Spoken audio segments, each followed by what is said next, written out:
الحمدللہ رب العالمین والصلاة والسلام علی سید الانبیاء والمرسلین اما بعد فاعوذ باللہ من الشیطان الرجیم بسم اللہ الرحمن الرحیم الصلاة والسلام علیک یا رسول اللہ الصلاة والسلام علیک یا حبیب اللہ الصلاة والسلام علیک یا نبی اللہ وعلی آلک واصحابک یا نور اللہ۔ پیارے اور محترم اسلامی بھائیوں، دارالافتاء اہل سنت سلسلے میں ایک مرتبہ پھر مرحبا کہتے ہیں۔ ہمارا سلسلہ جو مسلسل دیکھتے ہیں ان کو معلوم ہوگا کہ بدھ کے دن جو ہمارا سلسلہ پیش کیا جاتا ہے اس میں گناہ کبیرہ سے متعلق شرعی معلومات فراہم کی جاتی ہیں۔ مختلف گناہ کبیرہ کو موضوع بنا کر ہم اپنے سلسلے میں شامل کرتے ہیں، اس کے حوالے سے مفتی صاحب سے ہم سوالات کرتے ہیں۔ آج کا جو ہمارا موضوع ہے وہ بھی بہت عام ہے، یہ گناہ بدگمانی۔ اس سے متعلق انشاءاللہ ہم سوالات پوچھیں گے۔ آپ بھی ہمارے ساتھ شامل ہو سکتے ہیں، کال بھی کر سکتے ہیں، میسیجز کے ذریعے بھی آپ ہم سے سوال پوچھ سکتے ہیں۔ اسلامی بہنیں بھی میسیج کر کر سوال پوچھ کر سلسلے میں شامل ہو سکتی ہیں۔ حصول برکت کے لیے درود پاک کی فضیلت سنتے ہیں۔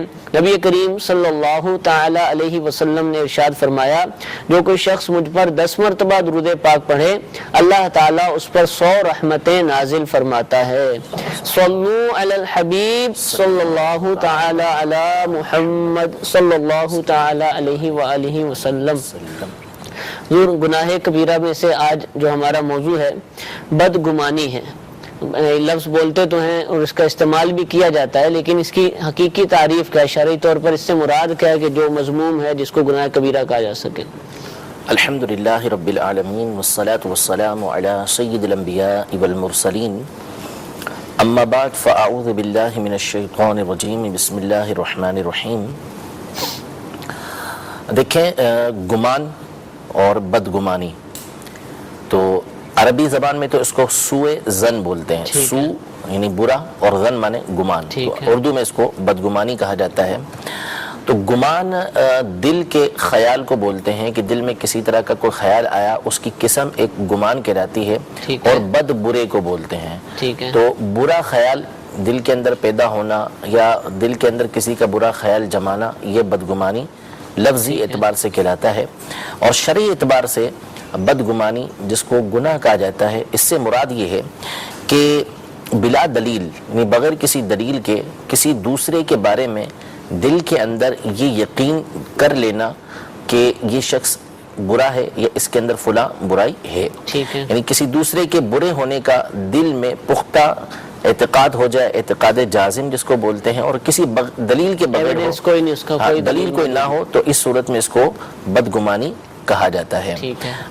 چونکہ اس کا تعلق دل سے ہے، گمان کا، خیال کا، یقین کا، یہ تمام کے تمام دل سے تعلق رکھتے ہیں۔ تو چونکہ یہ چیزیں دل کے اندر پیدا ہوتی ہیں، تو دل میں کسی کے بارے میں برا خیال جما لینا یہ بدگمانی کہلاتا ہے۔ ٹھیک ہے، ویسے لفظی طور پر برا خیال کرنا، برا خیال، ویسے کسی کو خیالات آتے ہیں کسی شے سے بھی متعلق، تو وہ بھی اسی کے اندر شامل ہے یا کسی اور سے متعلق؟ جو دل کے اندر کسی کے بھی خیالات آتے ہیں یا دل کے اندر بندہ کسی طرح کا کوئی اعتقاد رکھتا ہے، گمان رکھتا ہے، تو وہ چیزیں مختلف درجے کی ہوتی ہیں۔ بعض اوقات وہ یقین کے درجے پر ہوتی ہیں، بعض اوقات اس سے نیچے کے درجے پر ہوتی ہیں، یعنی یقین نہیں ہوتا لیکن کسی کے بارے میں برا خیال یا کسی کے بارے میں اچھا خیال رکھا، حسن ظن کسی کے بارے میں رکھا، اب وہ یقین کے درجے پر نہیں ہے لیکن وہ پختہ بڑا ہے، ٹھیک ہے، تو اس کو ظن غالب بھی بولا جاتا ہے۔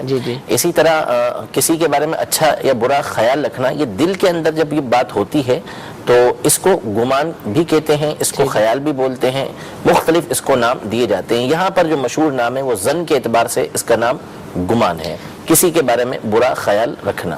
کسی کے بارے میں برا خیال رکھنے سے مراد بھی اس میں دو صورتیں ہو سکتی ہیں۔ ایک یہ کہ اس کے کسی عمل کو برا خیال کرنا کہ یہ اس نے اس وجہ سے کیا ہوگا، یا اس کے بارے میں برا خیال یوں کرنا کہ ہم اس کو کوئی نقصان پہنچائیں گے، یہ اس سے مراد کیا ہے؟ وہ تو پھر ارادے پر آ جائے گا نا، نقصان پہنچانے کا ارادہ کرنا، برا خیال کرنا اس کے لیے کہ اس کو نقصان پہنچائے، وہ تو ایک الگ چیز بن جائے گی۔ ٹھیک ہے، تو وہ ایک الگ چیز ہے، اس کو دوسرے. تو اس کے حوالے سے قرآن و حدیث میں کیا احکام بیان کیے گئے؟ دیکھیں بڑی صراحت کے ساتھ قرآن و حدیث کے اندر اس کی جو ہے وہ ممانعت موجود ہے اور وعیدیں بھی احادیث وغیرہ کے اندر موجود ہیں. قرآن پاک میں اللہ تبارک و تعالیٰ نے سورۃ الحجرات میں انتہائی اہم کچھ احکام بیان فرمائے. چنانچہ یہ ارشاد فرمایا یا ایھا الذین آمنوا اجتنبوا کثیرا من الظن ان بعد الظن اثم ولا تجسسوا ولا یغتب بعضکم بعضا ایحب احدکم ان یأکل لحم اخیہ میتا فکرہتموہ واتقوا اللہ. یعنی اے ایمان والو بہت سے گمانوں سے بچو، اس لیے کہ بعض گمان جو ہے وہ گناہ ہوتے ہیں، اور تجسس نہ کرو اور تم میں سے کوئی دوسرے کی غیبت نہ کرے. کیا تم میں سے کوئی یہ پسند کرتا ہے کہ اپنے مردہ بھائی کا مرے ہوئے بھائی کا گوشت کھائے؟ یقیناً پسند نہیں کرتا. تو اللہ سے ڈرے. علماء یہ ارشاد فرماتے ہیں کہ اللہ تبارک و تعالیٰ نے اس آیت میں غیبت کرنے سے منع فرمایا ہے، لیکن غیبت سے پہلے اللہ تبارک و تعالیٰ نے منع فرمایا کہ ولا تجسسوا، تجسس نہ کرو. اور اس سے بھی پہلے اللہ تبارک و تعالیٰ نے اس بات کا حکم دیا کہ گمان، برا گمان دل کے اندر لے کر نہ ہو. اس کی وجہ یہ ہے کہ جو بنیاد بنتی ہے غیبت کی یا دوسرے گناہوں کی، وہ برے گمان کے ساتھ بنتی ہے. جب بندہ کسی کے بارے میں برا خیال رکھے گا بغیر کسی دلیل کے، اس کے بارے میں برا اعتقاد رکھے گا، تو نتیجہ کیا نکلے گا کہ وہ اس کے بارے میں تجسس اس کے دل کے اندر آئے گا. برا خیال آیا تو اب کوشش کرے گا کہ کسی طریقے سے اس کا عیب تلاش کرے. پھر جب عیب تلاش کرے گا تو پھر بندہ غیبت تک پہنچے گا.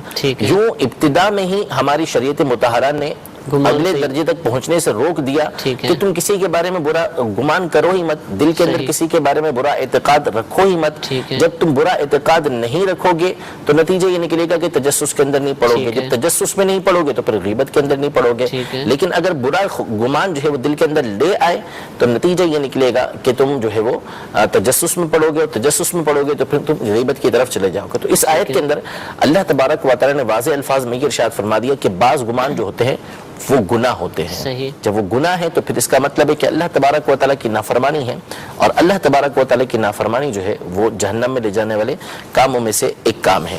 تو اس لیے بدگمانی جو ہے اس سے بچنا یہ لازم ہے. اور احادیث طیبہ میں بھی نبی کریم صلی اللہ تعالیٰ علیہ وآلہ وسلم نے مومنوں کے ساتھ اچھا گمان رکھنے کا یہ حکم ارشاد فرمایا ہے. ایک بزرگ ہیں سیدی زروق رحمۃ اللہ تعالیٰ علیہ، بہت بڑے صوفی بزرگ گزرے ہیں. سیدی اعلیٰ حضرت امام اہل سنت نے ان کے حوالے سے یہ نقل فرمایا کہ ان الظن الخبیث ینشأ عن القلب الخبیث، یعنی جو برا گمان ہے، بدگمانی ہے، کسی کے بارے میں برا خیال ہے، وہ برے دل سے ہی پیدا ہوتا ہے. یعنی اسی کے دل سے پیدا ہوگا، برا گمان اسی کی طرف سے آئے گا کہ جو خود برا ہے، اس کا دل برا ہے، تو وہ دوسروں کے بارے میں برائی اپنے ذہن کے اندر رکھے گا. ورنہ جو اچھا بندہ ہے وہ اچھے ہی خیالات اپنے دل کے اندر لے کر آئے گا. ٹھیک ہے، ٹھیک ہے. تو حضور آپ نے وعیدیں سنائی یا تعریف بیان کی، اس میں ایک لفظ بولا دلیل کے ساتھ، اس کو آپ نے مذموم قرار دیا اس کے حوالے سے. تو اگر دلیل کے بغیر، لیکن اگر دلیل کے ساتھ کوئی اس کو پتہ ہے کہ یہ اس میں عمل پایا جاتا ہے، اب اس کے بارے میں ذہن میں کوئی بات لاتا ہے تو کیا یہ گناہ نہیں ہے؟ دیکھیں سب سے پہلی چیز تو یہ ہے کہ دو باتیں میں عرض کروں گا. پہلی بات تو یہ کہ اگر کوئی شخص ایسا کام کر رہا ہے کہ دیکھنے والے کو وہ برا معلوم ہو رہا ہے، ٹھیک ہے، تو اب حتی الامکان کوشش یہ کرے کہ اس کا کوئی اگر وہ اچھا محمل، یعنی اچھا اس کے بارے میں سوچ سکتا ہے کہ یہ اس نے اس وجہ سے کیا ہوگا، تو اگر وہ نکالنا ممکن ہے تو کوشش کرے کہ اچھی اس کا مقام تلاش کرے کہ ہو سکتا ہے کہ اس نے یہ کام اس وجہ سے کیا ہو. مثلا مثال کے طور پر کوئی شخص جو ہے وہ کسی ایسی جگہ پر کھڑا ہوا ہے کہ جہاں کھڑا نہیں ہونا چاہیے تھا، مثلا شراب خانے کے باہر کھڑا ہوا ہے، یا جو ہے وہ سینما گھر کے باہر کھڑا ہوا ہے، تو اب ظاہر ہے کہ وہ وہاں پہ کھڑا ہوگا تو ایک بدگمانی دل کے اندر آتی ہے. لیکن ممکن ہے کہ ہم دل کے اندر یہ بات بھی پیدا کر سکتے ہیں کہ ہو سکتا ہے کہ اس کو ٹیکسی نے، بس نے یہاں پر اتارا ہو، اس وجہ سے یہ بیچارہ یہاں پہ کھڑا ہو گیا اور اس کو معلوم ہی نہ ہو کہ پیچھے اس کے جو ہے وہ شراب خانہ ہے یا سینما گھر ہے. تو یہ ایک اچھا جو ہے وہ تصور ہم اپنے دل کے اندر لا سکتے ہیں. تو حتی الامکان یہ کوشش کرنا ہوتی ہے کہ بندہ اچھی سے اچھی سوچ اپنے دل کے اندر پیدا کرے اور اچھا مقام اس کا تلاش کرے. اور یہ اچھے افراد کا طریقہ کار ہوتا ہے. امیر علیہ سنت نے غیبت کی تباہکاریوں کے اندر یہ باتیں لکھی ہیں حضرت سیدنا عیسیٰ علیہ روح اللہ علیہ نبینا و علیہ الصلوۃ والسلام کے حوالے سے کہ ایک مرتبہ آپ اپنے ساتھیوں کے ساتھ ایک جگہ سے گزر رہے تھے تو وہاں پر ایک کتا مرا ہوا تھا. ٹھیک ہے. اب آپ سوچ سکتے ہیں کہ کتا جو مرا ہوا ہے ویسے ہی کتے سے ہر ایک قریب نہیں جاتا، صحیح، خاص طور پر ایسے پھرنے والے کتے جو ہوں، اور پھر مرا ہوا ہو تو ویسے اس سے گھن زیادہ آتی ہے. تو سب جو حواری تھے، آپ کے ساتھی تھے، وہ تو ناک پر کپڑا رکھ کے اور اس کے بارے میں برا انداز اپنا کے وہاں سے گزرے. لیکن سیدنا عیسیٰ علیہ روح اللہ نبینا، سیدنا عیسیٰ روح اللہ علیہ نبینا علیہ الصلوۃ والسلام نے یہاں پر ایک اچھا پہلو بتایا. آپ نے فرمایا دیکھو تو صحیح کہ اس کے دانت کیسے چمک رہے ہیں. ٹھیک ہے، یعنی آپ نے اس میں سے یہ چیز تلاش کر لی کہ سارا جسم اس کا برا ہے، گندا ہے، لیکن کم از کم اس کے دانت تو اچھے ہیں نا. تو یہ ہمیں سبق دیا کہ جتنا زیادہ ممکن ہو یہ اچھے سے اچھا گمان مومن کو تلاش کرنا چاہیے، خصوصاً مومن کے بارے میں. دوسرا یہ کہ کسی بھی شخص کو ایسا کام نہیں کرنا چاہیے کہ جس کی وجہ سے دوسرے لوگ بدگمانی کے اندر مبتلا ہوں. احادیث طیبہ اس حوالے سے موجود ہیں کہ اپنے آپ کو تہمت کی جگہ سے بچاؤ، یعنی ایسی جگہ کھڑے ہونے سے بچو کہ جہاں پر تمہارے اوپر تہمت لگے، تمہارے اوپر انگلی اٹھے. اب خامہ خامہ کوئی شراب خانے کے اندر جا رہا ہے، بھلے وہ کسی بھی کام سے اپنے دوست کو بلانے کے لیے جا رہا ہے، کچھ بھی کر رہا ہے، تو پتہ چلے کہ بھائی کوئی بھی دیکھے گا تو بولے گا کہ یار یہ کیا کر رہا ہے یہاں پر کھڑا ہوا، یہ اندر جا کے کیا کر رہا ہے. دل کے اندر بدگمانی پیدا ہوگی. کوئی بھی ایسا کام نہ کرے کہ جس کی وجہ سے لوگوں کے دل کے اندر اس کے بارے میں بدگمانی پیدا ہو، برا خیال اور برا اعتقاد ان کے دل کے اندر آئے. اس سے اپنے آپ کو وہ بچائے. تو دونوں صورتوں کو سامنے رکھنا یہ ضروری ہے. بعض دفعہ ایسا ہوتا ہے کہ کوئی شخص کسی کے بارے میں بری بات کہتا ہے اور دوسرا کہتا ہے بھی آپ اس کے بارے میں بدگمانی نہ رکھو. وہ کہتے ہیں نہیں مجھے پتا ہے یہ کیسا ہے. تو اب تو یہ منہ سے بول رہے تو یہ بدگمانی کا لفظ بولنا ہے اس کے اوپر یہ صحیح ہے یا یہ کوئی دوسرا گناہ ہے جو کر رہا ہے اس وقت؟ دیکھیں دونوں باتیں ہیں. بدگمانی ہی ہے عمومی طور پر، بدگمانی ہی ہوتی ہے کہ جو اس کو اس کے برے کام کے اوپر ابھار رہی ہے، برا بولنے پر ابھار رہی ہے. اب جب اس نے اس کو برا بولا تو اس نے اس کی یا تو غیبت کی یا اس کے اوپر تہمت لگائی، بہتان لگایا. اب اگر اس نے اس کی وہ برائی بیان کی ہے کہ جو اس کے اندر پائی جاتی ہے تو اس نے غیبت کی ہے، اور اگر اس نے اس کی وہ برائی بیان اس کے اندر نہیں پائی جاتی تو اس نے اس کے اوپر بہتان لگایا ہے. تو اب یہ بہتان بھی ہے اور اس کے دل کے اندر یہ بات تھی بھی موجود کہ اس کے بارے میں اس نے ایسا گمان رکھا ہوا تھا، تو یہ بدگمانی بھی ہے. ٹھیک ہے، یہ بدگمانی بھی ہے. ساتھ ساتھ کچھ کالرز بھی ہمارے ساتھ موجود ہیں، ان کو ہم سلسلے میں شامل کرتے ہیں. یہ کال سنائیے. احمد مزمل رضا تاری یونان کے شہر تھیوا سے عرض کر رہا ہوں. تو مفتی صاحب کے بارگاہ میں سوال تھا کہ حجامہ کے بارے میں بتا دیں کہ کیا یہ سنت سے ثابت ہے یا نہیں. جی ایک اور کال سنائیے. امان اللہ نام ہے جی میرا. خود پسندی یا شدت پسندی میں ذرا فرق جو ہے نا وہ واضح طور پہ. خود پسندی اور شدت پسندی. جی حجامہ ہمارے ہاں بہت زیادہ رائج ہو گیا، چند سالوں میں تو بہت زیادہ عام ہو گیا، کلینک کھلنا شروع ہو گئے، شاخیں. کیا ہے یہ تھوڑا سا یہ بھی بتا دیجیے گا، اور اس کا حکم کیا، یہ سنت سے ثابت ہے؟ دیکھیں اس کو حجامہ تو عربی لفظ ہے. ٹھیک ہے. حجامہ کا مطلب ہوتا ہے پچھنے لگوانا، یعنی جو ٹھیٹھ اردو ہے اس کے اندر اس کو پچھنے لگانا بولتے ہیں. اور ہمارے یہاں اس کو کپنگ اب بولا جاتا ہے. کپنگ؟ ہاں کپنگ، یعنی اس کے حجامہ بھی مشہور ہے. حجامہ بھی مشہور ہے. ٹھیک ہے. تو حجامہ یہ ہوتا ہے کہ جو فاسد یعنی گندا خون ہے یا زائد خون ہے، ٹھیک ہے، وہ نکالا جاتا ہے. ٹھیک ہے. لیکن نبی کریم صلی اللہ تعالیٰ علیہ وسلم سے یہ ثابت بھی ہے کہ آپ علیہ الصلوۃ والسلام نے پچھنے یعنی حجامہ کروایا بھی ہے. اور ساتھ ہی ساتھ ترمذی شریف میں حدیث پاک بھی ہے کہ فرشتوں نے نبی کریم صلی اللہ تعالیٰ علیہ وسلم سے معراج کی رات یہ عرض بھی کی تھی کہ اپنی امت کو حکم دے حجامہ کروانے کا. تو احادیث طیبہ تو اس حوالے سے موجود ہے. نبی کریم صلی اللہ تعالیٰ علیہ وسلم کا حجامہ کروانا بھی ثابت ہے کہ آپ علیہ الصلوۃ والسلام نے حجامہ کروایا. لیکن ظاہر ہے کہ یہ علاج کا ایک اچھا طریقہ کار ہے، لیکن ہر علاج اس کا جو جاننے والا ہوتا ہے وہی کر سکتا ہے. اب عمومی طور پر جب لوگوں کو پتہ چلتا ہے کہ یہ سنت سے ثابت ہے تو لوگ جو دین ذہن رکھتے ہیں وہ اچھا سمجھتے ہیں کہ چلیں ہم بھی یہ اپنا علاج اس طریقے سے کروائیں. تو ہمارا معاشرہ تو اب ظاہر ہے کہ پیسے کمانے کے لیے کچھ بھی کر سکتا ہے. تو نتیجہ یہ نکلتا ہے کہ بہت سے لوگ اپنے اپنے کلینک کھول کے بیٹھ جاتے ہیں. تو یہاں جس طرح دیگر معاملات کے اندر ضروری ہے کہ ہم اس شخص سے علاج کرواتے ہیں کہ جس کو ہم ماہر سمجھتے ہیں، جس کی مہارت کے بارے میں ہمیں معلومات ہوتی ہے، تو اسی طرح حجامہ کے بارے میں بھی معلومات لے کر ایسے ہی شخص سے حجامہ کروائیں کہ جو اس کی مہارت رکھتا ہو اور اچھی طریقے سے کر سکتا ہو. کہیں ایسا نہ ہو کہ لینے کے دینے پڑ جائیں اور آزمائش کے اندر مبتلا ہو جائے. کیونکہ بالکل سادہ طریقے سے خون نکال رہے ہوتے ہیں جسم سے اور بہت زیادہ نکالا جاتا ہے. کہ سادہ طریقے سے خون تو نکال لیں، لیکن اس کو نکالنے کا طریقہ آنا چاہیے، پتہ ہونا چاہیے. پتہ چلے کہ جو زائد خون نکالنا تھا وہ تو اندر موجود ہے، جو اچھا خون تھا وہ باہر نکال دیا.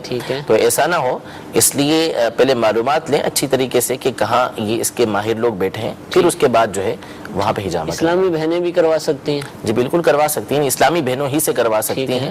علاج جو ہے وہ کروانا ہے تو جو اس کی شرائط ہیں اس کے مطابق اس نے کروانا. ٹھیک ہے. لہذا اس میں یہ دھیان رکھا جائے کہ جس سے آپ کروا رہے ہیں وہ ماہر ہے یا نہیں، کیونکہ گزشتہ چند عرصے سے، چند سالوں سے یہ بہت زیادہ عام ہوا. تو انڈرسٹوڈ ہے کہ ایک دم اتنے سالوں میں اتنے سارے ماہرین پیدا ہو جائیں اور اس کے کلینک کھلنا شروع ہو جائیں تو اس میں تھوڑا سا مشکل نظر آتا ہے. تو جہاں بھی اگر آپ جائیں معلومات لے کر جائیں اور صحیح جو آدمی ہے جو واقعتاً ماہر کہلائے اسی سے اس کو کروایا جائے، یہ نہ ہو کہ نقصان اٹھانا پڑ جائے. پچھلے ہفتے جو ہمارا موضوع تھا خود پسندی تھا، غالباً اسی سے متعلق سوال ہے کہ خود پسندی اور شدت پسندی ان دونوں میں کیا فرق ہے؟ ہاں دیکھیں، دونوں میں زمین آسمان کا فرق ہے. صرف پسندی دونوں کے اندر شامل ہو گیا ہے تو اس سے جو ہے وہ کوئی فرق نہیں پڑتا. وہ عجب تھا جس کو عربی میں عجب بولتے ہیں، یہ شدت کے معنی میں آئے گا. تو شدت پسندی یعنی کسی بھی چیز، کسی بھی معاملے کے اندر شدت ہو. یعنی ہمارے یہاں تو عمومی طور پر اب یہ مذہبی اعتبار سے استعمال ہوتا ہے کہ مذہبی شدت پسندی بس اس حوالے سے ہوتا ہے، ورنہ شدت پسندی ہر ایک کے اندر جو ہے وہ اسی کے اعتبار سے ہوتی ہے. کسی کو جو ہے وہ دین سے بعض اوقات جو ہے وہ اس طرح کی الرجی ہوتی ہے، اس کی الرجی ہوتی ہے اس کو، اور ایسی الرجی ہوتی ہے کہ وہ اس حوالے سے شدت پسند ہوتا ہے. اور دین کے معاملے میں یا علماء کرام کے معاملے میں ایسی شدت اس کے اندر ہوتی ہے کہ جہاں اس کو موقع ملتا ہے اس نے چھوڑنا نہیں ہوتا. کسی نہ کسی طریقے سے وہ علماء کا تذکرہ لا کے، دین کا تذکرہ لا کے، ان کی برائی کے پہلو کو تلاش کر کے وہ عام کرنے کی کوشش کرتا ہے. ٹھیک ہے. تو یہ ضروری نہیں کہ شدت پسندی دوسری سمتی پائے جائے، اس سمت میں جو کر رہے ہیں تو شدت پسندی کر رہا ہے. شدت پسندی نہیں کسی چیز کے اندر، کسی بھی چیز کے اندر سختی آ جانا. تو جب یہ سختی آ گئی آپ کے اندر کہ آپ کو دین کی کوئی بات اچھی لگتی ہی نہیں ہے، جہاں آپ کو کوئی پہلو ایسا ملتا ہے کہ جس کے ذریعے سے دین یا اہل دین کو آپ بدنام کر سکتے ہیں، تو آپ فوری طور پر اس کی تحقیق کیے بغیر، تفتیش کیے بغیر، جہاں شریعت مطہرہ نے آپ کو اجازت نہیں بھی دی وہاں پر آپ جو ہے اس کو عام کرنا شروع کر دیتے ہیں. تو شدت پسندی یہ ایک الگ ہی چیز ہے اور خود پسندی یہ الگ ہی چیز ہے. تو شدت تو کسی بھی چیز کے اندر ہو سکتی ہے، چاہے وہ دینی معاملات ہوں چاہے وہ دنیاوی معاملات ہوں. بعض لوگ جو ہوتے ہیں وہ اپنے نظریے کے اوپر بڑے پختہ ہوتے ہیں، ایک موضوع کے اوپر، ایک مضمون کے اوپر جب ان کے اندر سختی آ جائے گی، یعنی وہ ٹھان لیں کہ بھائی یہ چیز کرنی ہے، اب چاہے وہ چیز کسی بھی دلیل کے ذریعے غلط ثابت ہو جائے کہ نہیں جی اس میں ان کا نقصان ہی ہے، لیکن وہ کریں گے اس کو. تو شدت ایک پہلو، کسی ایک پہلو کے اندر بھی کسی کے اندر آ سکتی ہے. تو اس اعتبار سے ہر چیز جو ہے وہ شدت پسندی کہلائے گی. ٹھیک ہے. اور دینی معاملات کے اندر اگر کوئی اپنے اوپر دین کے معاملات اوڑھ لیتا ہے تو اس کو شدت پسند ٹائم جو آج کل بن گئی، وہ تو اب بنا دی. ورنہ بہرحال اس میں اگر دین کے معاملات کوئی اوڑھ لیتا ہے تو اچھی بات ہے، لیکن اس میں بہرحال وہ نہیں ہونا چاہیے کہ تقشف جس کو کہا جاتا ہے، ایسی سختی کے جس کی وجہ سے جس کے شریعت مطہرہ نے منع کیا، یا وہ سختی کے جو دوسروں کو نقصان پہنچانے والی ہو، یہ ہمارا دین اس کی اجازت نہیں دیتا. فرما دے کہ ایک مسلمان ہے، اس نے خود بھی عمل کرنا ہے اور اس کو ترغیب بھی ہے کہ دوسروں کو نیکی کی دعوت پہنچائے. یہ کس انداز سے ہونی چاہیے کہ زبردستی کرنی ہے اس کو یا کیا طریقہ کار ہے؟ یعنی جس کی بنا پر اب اس کو شدت پسند کہا جا رہا ہے تو وہ کیا چیز تھی کہ جو نہ ہوتی تو یہ شدت پسند؟ ہمارے یہاں شدت پسند عام طور پہ ایسے کو نہیں کہا جاتا. آپ بھی سمجھتے ہیں، میں بھی سمجھتا ہوں کہ شدت پسند کس کو کہا جاتا ہے ہمارے یہاں پر، وہ ایک الگ ہی موضوع ہے. یہ جو تبلیغ کا ہے یہ تو معاملہ ہی الگ ہے نا، کہ تبلیغ جو کرنے کی ہے اس میں تو اولاً تو شرط یہ ہے کہ تبلیغ جو کرے گا وہ اس کے احکام کو جانتا ہو. اب جس کو وہ امر بالمعروف یا نہی عن المنکر کر رہا ہے تو یہ دیکھا جائے گا کہ کیا وہ اس کا ماتحت ہے یا نہیں ہے. یعنی ایسا ہے کہ جس کو وہ سختی کے ساتھ سمجھا سکتا ہے، جیسے اس کا بچہ ہے، اس کی اولاد ہے، یا استاد ہے جو شاگرد کو اس انداز میں سمجھا سکتا ہے کہ جتنی شریعت مطہرہ نے سختی کا حکم دیا ہے کہ اتنی وہ کر سکتا ہے. اسی طرح حاکم وقت ہے کہ جو اپنی رعایا پر ایک حد تک سختی کر سکتا ہے، تو اس انداز میں اگر وہ نیکی کی طرف بلاتا ہے یا برائی سے روکتا ہے تو وہ سختی کی اجازت ہے. باقی میں آپ کو سمجھانا چاہوں یا آپ مجھے سمجھانا چاہیں تو اس میں نرمی ہی نرمی یہ ضروری ہے. ترغیب دلائیں، اپنے عمل کے ذریعے ترغیب دلائیں. آپ اچھے واقعات سنا کر، اچھی احادیث سنا کر، قرآن کی آیات سنا کر ترغیب اور ترہیب کے ذریعے جو ہے وہ مجھے سمجھائیں، یہ اچھی بات ہے. سختی جو ہے وہ نہیں کی جا سکتی. ٹھیک ہے. سختی کا اختیار مخصوص جگہ پر اور مخصوص لوگوں کے لیے، سب کو اس کا اختیار نہیں ہے. کچھ اور بھی کال ہیں ہمارے پاس، ان کو بھی سلسلے میں شامل کرتے ہیں. جی السلام علیکم ورحمۃ اللہ وبرکاتہ۔ وعلیکم السلام ورحمۃ اللہ وبرکاتہ۔ محمد وکیل شریف اتاری راول پنڈی سے عرض کر رہا ہوں۔ آج کا موضوع جو بدگمانی ہے، اس حوالے سے مفتی صاحب کی بارگاہ میں عرض ہے، اگر کوئی کسی کے بارے میں حسن ظن قائم کرتا ہے اور بار بار کچھ اعمال کی وجہ سے پھر دل کے اندر اس کے بارے میں بدگمانی پیدا ہوتی ہے، بہت کوشش کے باوجود وہ بدگمانی دل سے نکل نہیں پاتی، اس پر شریعت کا کیا حکم ہے؟ ٹھیک جی، ایک اور کال سنائیے۔ میں گلگت سے عرض کر رہا ہوں، محمد عباس میرا نام ہے۔ بدگمانی سے بچنے کے لیے کچھ تدابیر بتا دیجیے۔ جی، بدگمانی سے بچنے کی تدابیر بتا دیجیے۔ بدگمانی کا علاج یہ پوچھنے، حسن ظن قائم رکھا ہوا ہے، کوشش کرتے ہیں کہ اس کے بارے میں اچھا ہی گمان ہو، لیکن پھر کوئی ایسی بات ہو جاتی ہے کہ وہ حسن ظن قائم نہیں رہ پاتا، بدگمانی کی طرف ذہن چلا جاتا ہے، کیا کریں اس میں؟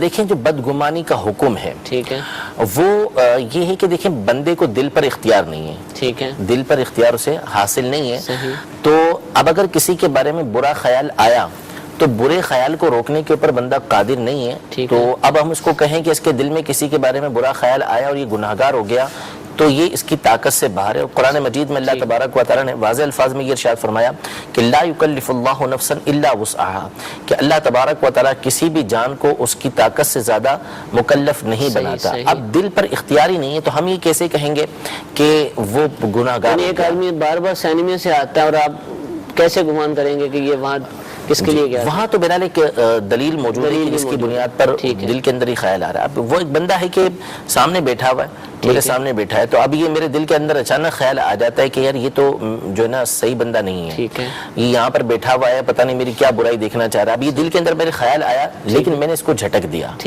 مجھ پر گناہ نہیں، کیونکہ میں اس بات پر قادر ہی نہیں کہ اس خیال کو روک سکوں۔ شیطان ہر وقت دل کے اندر اس طرح کے خیالات ڈال رہا ہوتا ہے۔ علماء نے دو طرح اس کا حکم لکھا ہے گناہ کے حوالے سے۔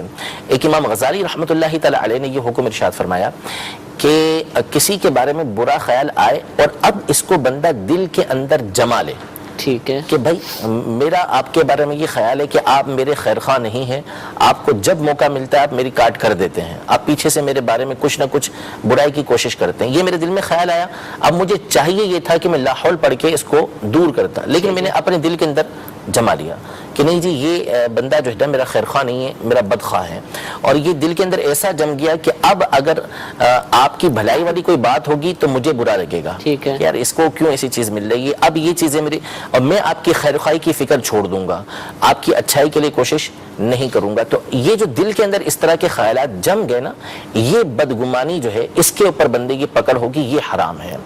اور دوسری صورت امام عبدالغنی نابلسی رحمۃ اللہ تعالی علیہ نے یہ ارشاد فرمائی کہ اس کا اظہار جو ہے وہ بندے کے اعضاء کے ذریعے ہونے لگے۔ مثلا اس کی مثال دی ہے یہ کہ آپ نے مجھے دعوت دی کہ میرے یہاں دعوت میں آئیے گا، میں نہیں پہنچ پایا کسی وجہ سے، اب آپ کے دل میں خیال آیا کہ یار مجھے حیثیت نہیں دے رہا، تو آپ نے اس کو جھٹک دیا، لیکن میں آپ سے ملا اور آپ نے مجھے کہا کہ آپ جو ہے وہ دعوت میں نہیں آئے، میں نے کہا کہ مجبوری ہو گئی تھی، تو آپ نے کہا کہ جاؤ جاؤ کرتے رہتے ہو تم تو ایسے ہی۔ اب زبان کے ذریعے جو ہے وہ اس طرح کا اظہار ہوا نا، یہ چیز جو ہے اس کے اوپر پکڑ ہے، تو اب وہ اپنے طور پر اس بدگمانی کو دور کرنے کی جو کوشش کر رہے ہیں اپنی جگہ پر، یہ ان کے اوپر کوئی حکم نہیں ہے، کوشش ظاہر سی بات ہے دل کے اندر تو طرح طرح کے خیالات آتے ہیں، اس کو دور کرنا ہے، بس اس کو دل میں جمائے نا، اور اپنے اعضاء کے ذریعے، جسم کے حصوں کے ذریعے، زبان کے ذریعے، ہاتھ کے ذریعے اس کا اظہار نہ کریں کہ اس کو تکلیف پہنچانے کی یہ کوشش کریں۔ ٹھیک ہے، جزاک اللہ۔ اس کا علاج کیا ہے؟ کون سے اعمال ہیں کہ جن کے ذریعے ہم بدگمانی سے جان چھڑا سکتے ہیں، اس کو کم کر سکتے ہیں، کیا ہو سکتا ہے؟ امیر اہل سنت دامت برکاتہم العالیہ کا ایک رسالہ ہے شیطان کے بعض ہتھیار، شیطان کے بعض ہتھیار، بہت زبردست یہ رسالہ ہے، اور اس میں آپ نے ایک ملک میں رہنے والے کچھ افراد کے درمیان جو ہے وہ صلح کروائی تھی، بہت اچھے انداز کے اندر یہ معاملہ حل ہوا تھا، اور وہاں ایک بڑی وجہ جو ہے وہ بدگمانی ہی بنی تھی۔ تو اسی رسالے میں امیر اہل سنت نے بدگمانی کے کچھ علاج ذکر کیے ہیں، مکتوب لکھا تھا اسلام میں، مکتوب لکھا تھا، وہی مکتوب پھر یہ رسالے کی صورت میں آیا۔ تو اب اصل میں علاج اور ساتھ ہی ساتھ بدگمانی کا جو سبب بنتا ہے وہ ایک سبب یہ بنتا ہے کہ ہماری عادت ہوتی ہے کہ ہم لوگوں کی برائیوں پر نظر رکھتے ہیں، ٹھیک ہے، خوبیوں پر نظر ہماری کم پڑتی ہے۔ جیسے حضرت عیسیٰ علیہ نبی علیہ الصلوۃ والسلام کا واقعہ ہم نے سنا کہ آپ نے خوبی کو دیکھا جبکہ دوسرے افراد جو ہے وہ برائی کو دیکھتے ہوئے چلے گئے. تو عمومی طور پر ہمارے یہاں برائیوں کو دیکھا جاتا ہے, خوبیوں سے صرف نظر کیا جاتا ہے. علاج امیر اہل سنت نے یہ ارشاد فرمایا کہ مسلمانوں کی خامیوں کی بجائے آپ مسلمانوں کی خوبیوں کے اوپر نظر رکھیں. جب آپ خوبیوں کے اوپر نظر رکھیں گے تو پھر خود بخود آپ کا جو ہے وہ علاج ہوتا چلا جائے گا.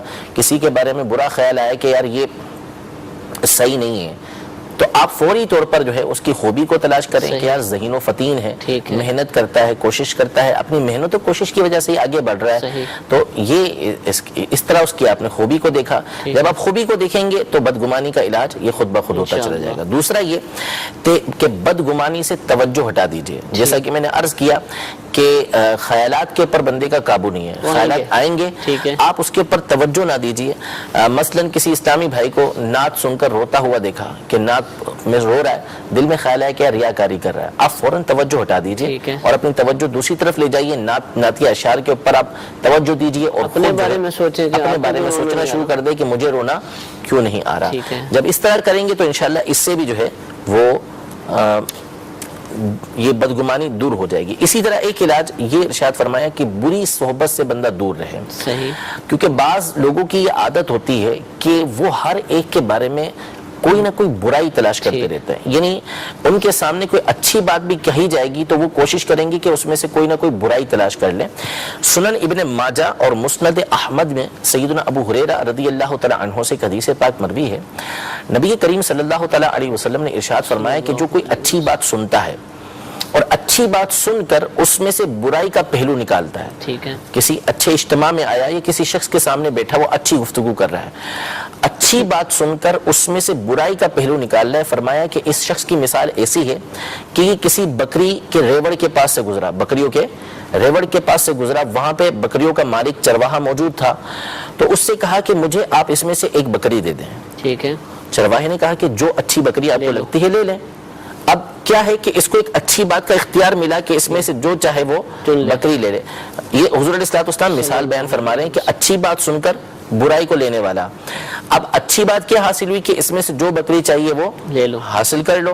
یہ اندر گیا اور بکریوں کی جو رکھوالی پر کتا مقرر تھا اس کا کان پکڑ کے باہر لے آیا کہ مجھے یہ چاہیے. اب اس کو اختیار کیا دیا گیا تھا کہ تم اچھی چیز لے لو, جا کے کتے کو پکڑ کے لے آیا, یہ جا کر بری چیز. ہاں, تو اب بعض لوگ ہوتے ہیں کہ وہ اچھائی سنتے ہیں لیکن اس میں سے برائی نکالتے ہیں. ایسے افراد ہم بھی دیکھتے ہیں کہ ہوتے ہیں, ان کی صحبت سے اپنے آپ کو بچائیں. جب ان کی صحبت سے اپنے آپ کو دور رکھے گا تو پھر خود بخود جو ہے وہ اس کی بدگمانی کی عادت انشاءاللہ دور ہوتی چلی جائے گی. اس طرح امیر اہل سنت نے اور مختلف باتیں جو ہیں وہ بیان فرمائی ہیں کہ بدگمانی پر عذاب بندے کے اوپر نازل ہو سکتا ہے, کل بروز قیامت بندے کی اس کے اوپر پکڑ ہو سکتی ہے. ان تمام باتوں کو بھی اپنے پیش نظر رکھے گا تو یہ چیزیں بندے کو بدگمانی سے دور کریں گی انشاءاللہ. حضور, اسلامی بہنوں کے میسیجز ہیں, دیگر اسلامی بھائی بھی ہم سے پوچھ رہے ہیں. اسلامی بہن نماز پڑھ رہی ہیں, سجدے میں گئی, دوپٹہ گر گیا اور اسی حالت میں سجدہ مکمل کر لیا, دوپٹہ اٹھایا نہیں, دوبارہ تو نماز ہو جائے گی؟ نہیں, پورا رکن اس طرح ادا کر لیا تو نماز نہیں ہوگی, کیونکہ دوپٹہ سجدہ مکمل کر لیا, دوپٹہ گر گیا تو ظاہر ہے کہ سر کے بال کھل گئے. ٹھیک ہے, اب سر کے بال کھل گئے تو ان کے لیے تو چھپانا لازم تھا. ٹھیک ہے, تو اس صورت میں رکن جو ہے وہ بغیر اس کے ادا ہوا تو پورا رکن ہو گیا, یعنی 3 سبحان اللہ کی مقدار گزر گئی. تو اس صورت میں تو ان کو دوبارہ نماز پڑھنا ہوگی. ہاں, اس کو اگر یہ فوری طور پر ڈھانپ لیتی, یعنی 3 سبحان اللہ کی مقدار نہ گزرتی تو پھر ان کی نماز ہو جاتی. ٹھیک ہے. لوڈو کھیلتے ہیں اور لوڈو کھیلنے سے پہلے, اگر شروع کرنے سے پہلے بسم اللہ شریف کوئی پڑھے تو اس کے حوالے سے پوچھا کہ کیا یہ جائز ہے؟ دیکھیں, جائز بھی نہیں ہے. اور بعض صورتیں تو اس کی بہت سخت بن سکتی ہیں, جیسے جوا کھیلنے سے پہلے بسم اللہ پڑھنا جو ہے اس کو کفر لکھا ہے. لیکن یہ چونکہ عین جوا نہیں ہے تو لوڈو کھیلنا ویسے اس کی اجازت نہیں ہے کہ یہ اجازت ہی نہیں ہے کھیلنے کی. تو جو اس کو کھیل رہے ہیں اور اس سے پہلے بسم اللہ پڑھ رہے ہیں تو بہت سخت کام کر رہے ہیں. توبہ کرنی چاہیے ان کو, اور دونوں چیزوں سے توبہ کریں.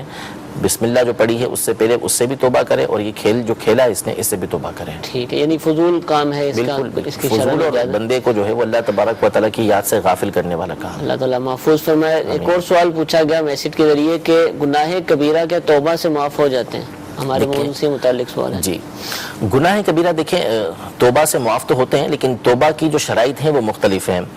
اب وہ گناہ کبیرہ ایسا ہے کہ جس کا تعلق فقط بندے اور اللہ تبارک و تعالیٰ کے درمیان ہے. مثلا نماز کو چھوڑنا یہ بھی گناہ کبیرہ ہے۔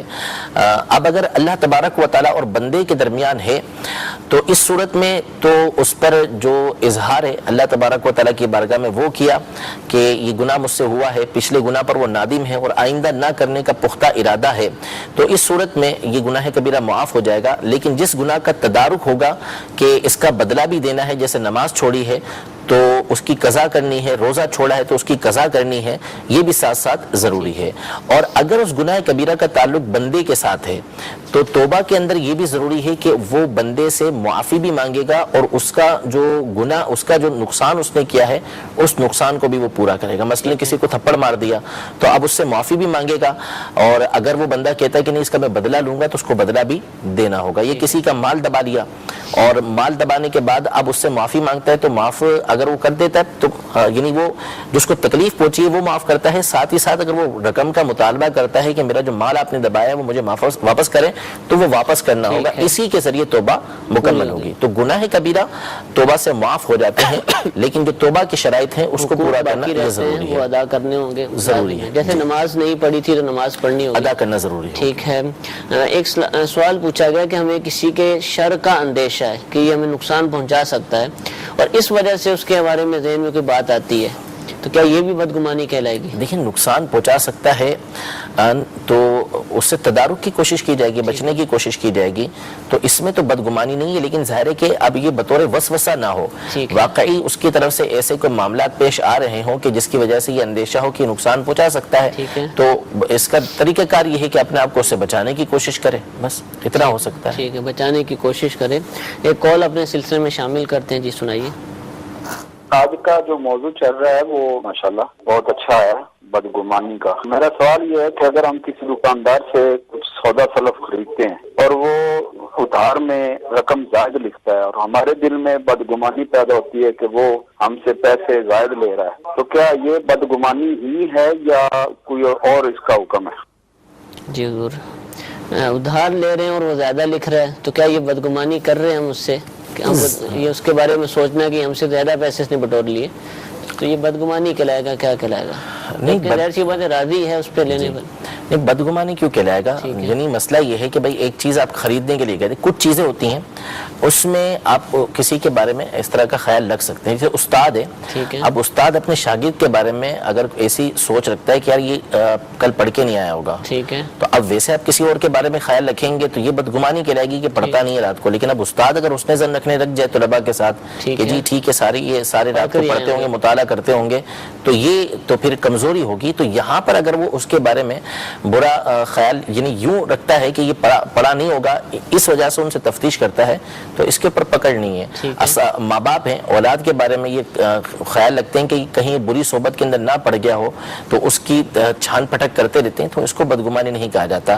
تو اب یہ جو کاروبار خرید و فروخت ہوتی ہے اس میں یہ جو چیزیں ہوتی ہیں تو بندہ ظاہر ہے کہ چھان پھٹک کرتا ہے، ادھر ادھر دیکھتا ہے کہ کہیں یہ مجھ سے زیادہ نہ لے لے، میں کسی اور جگہ سے لے لوں، تو فقط اتنا خیال آنا تو اس میں تو حرج نہیں ہے۔ لیکن یہ گمان کرنا کہ یہ جو چیز مجھے دے رہا ہے یہ دی تو مجھے 100 روپے کی ہے لیکن لکھ جو رہا ہے یہ 120 روپے لکھ رہا ہے، یہ بدگمانی ہے، اور آپ جو ہے وہ بلا دلیل اس طرح کی بات کر رہے ہیں، غلطی کر رہا ہے یا کہیں اور ڈنڈی مار رہا ہے، تو وہ بدگمانی کے لائق۔ باقی یہ ہو سکتا ہے کہ یہ چیز ہو سکتا ہے کہ مجھے مہنگی ملی ہو، تو اس میں تو بعض دفعہ یہ ہوتا ہے کہ چیز ایسی بات ہے میں مہنگی خرید رہا ہوں، راضی ہوں تو خرید رہا ہوں، لیکن ہوتا ہے کہ یہ بس یہ بلیک میلنگ والی معاملہ ہوتا ہے کہ وہ چیز تھی اتنی لیکن شارٹ ہے اور یہ اس کو 80 کی چیز 100 میں دے رہا ہے، لے رہا ہے، اس کو ضرورت ہے، اس کو لینی ہی ہے، لیکن اب اس کے دل میں آ رہا ہے یار یہ مجھ سے زیادتی کر رہا ہے، بہرحال کہ یہ مجھے بس میں مجبور ہوں اور مجبوری کا فائدہ اٹھا رہا ہے، اس طرح کے خیالات دل میں لانا۔ دیکھیں دل میں اس طرح کے خیالات تو آتے ہیں، لیکن مسئلہ یہ ہے کہ شرعی مسئلے کو اپنے سامنے رکھے کہ بھائی اس کی چیز ہے۔ ٹھیک ہے،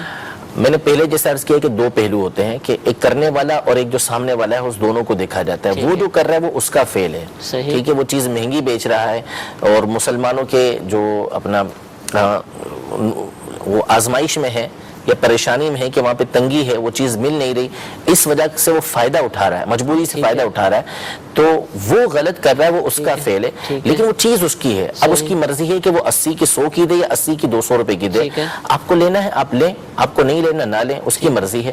دل میں یہ خیال اگر آیا تو اس کو جھٹک دے کہ بھئی یہ 80 کی 200 کی دی تو اس نے مہنگی ہے, ظاہر سی بات ہے کہ جو دی ہے اس نے مہنگی دی ہے, لیکن یہ خیال کرنا کہ اس نے مجھ سے زیادتی کی ہے تو اس نے آپ کو گن پوائنٹ پہ مجبور نہیں کیا تھا کہ آپ اس سے لیں. ٹھیک ہے, تو اس میں آپ اپنے دل کے اندر اس طرح کے خیالات کو آئیں تو اس کو جھٹک دینا چاہیے. ایک اور کال اپنے سلسلے میں شامل کرتے ہیں. جی کال سنائیے. میں ساجد بات کر رہا ہوں گولیمار سے. یہ سوال یہ پوچھنا تھا گٹکے کے حوالے سے کہ گٹکا بنانا یا بیچنا کیسا ہے, ماں باپ گٹکا جو ہوتا ہے. جی حضور, گٹکا بنانا اور بیچنا کیسا ہے؟ دیکھیں, جو ایک چیز ہوتی ہے شرعی حکم, ٹھیک ہے, کہ ہم کسی چیز کا جواز عدم جواز بیان کریں کہ بھئی یہ چیز جائز ہے یا یہ چیز ناجائز ہے. اب کوئی کہتا ہے کہ بھئی سگریٹ پینا, پان کھانا کیا ہے, تو ہم کہیں گے کہ بھئی شرعی اعتبار سے آپ پوچھیں گے تو ہم یہ کہیں گے یہ جائز ہے. ٹھیک ہے, نشاور چیز نہیں, اس میں کوئی نشاور نہیں ہے یہ, جس کو لوگ نشاور کہہ دیتے ہیں لیکن نشاور نہیں ہوتی. لیکن ہر جائز کام کرنے کا نہیں ہوتا. آپ کے والد جو ہیں وہ آپ کی والدہ کے شوہر ہیں, ٹھیک ہے, تو آپ کسی کو یہ نہیں کہیں گے اپنے والد صاحب کا تعارف کرواتے کہ یہ میرے والدہ کے شوہر ہیں, یہ کوئی نہیں کہے گا, کوئی نہیں کہے گا. ہر جو جائز کام ہوتا ہے وہ ضروری نہیں کہ کیا جائے. ٹھیک ہے نا. تو اسی طرح بہت سارے کام ہوتے ہیں کہ شرع اس کو جائز قرار دیتی ہے, لیکن اس کے جو نقصانات ہوتے ہیں اس کے پیش نظر شریعت اس سے بچنے کا حکم دیتی ہے کہ احتیاط اسی کے اندر کس کے اندر بچا جائے.